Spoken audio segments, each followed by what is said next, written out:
Hi, my name is Nur Amni Adabia, and here are my group members: Sophia Loni, Nur Saleha Sahamin, and also Nur Shazwani.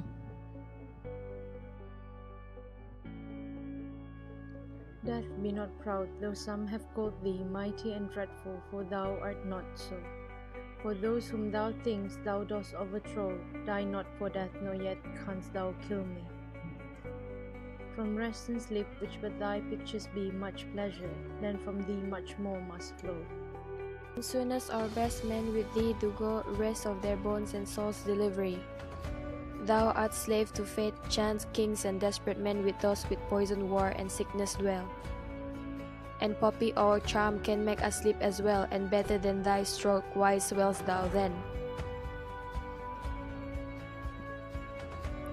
One short sleep past, we wake eternally, and death shall be no more. Death, thou shalt die. John Donne was born on January 22nd, 1572 and died on March 31st, 1631. Donne is known as the first and greatest of metaphysical poets.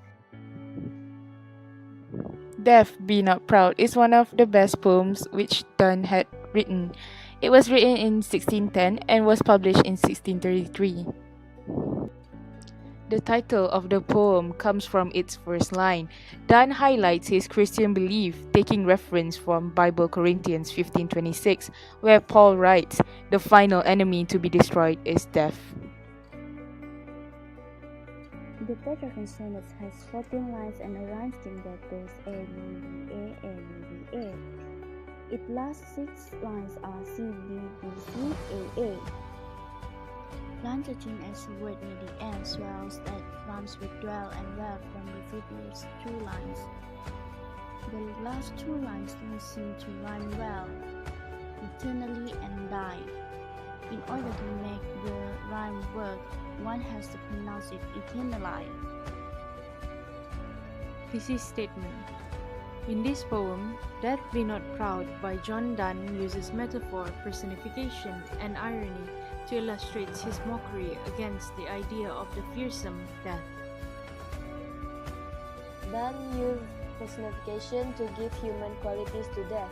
Donne creates an image of death that is not mysterious, not in control, and a slave of low status. He does this by undermining the idea of death as bound to the rules of fate, chance, kings, and desperate men.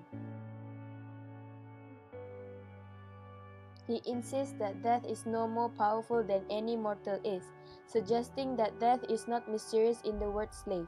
Directed to death, thou art slave. Here, death is the one being controlled by other outside forces that have power over how and when death can do its work. In this poem, he uses metaphor.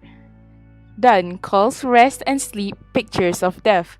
They don't have photographs in Donne's age, so pictures just refers to the imitation, like a drawing or a painting. Donne applies human quality to death, thus making death seem not only tangible but also somewhat weak and defeatable.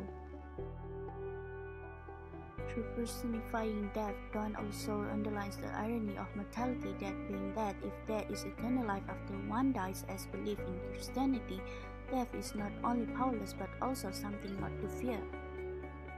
Donne highlights this irony and subsequently ridicules the prisoner of death. To conclude, the uses of metaphor, personification, and irony in this poem is to convey the message that humans should not fear death. In fact, facing death is a good thing as it leads to Christian eternity in the afterlife, where death will cease to exist. Therefore, it highlights the notion that death is not as fearsome as what humans usually think it is.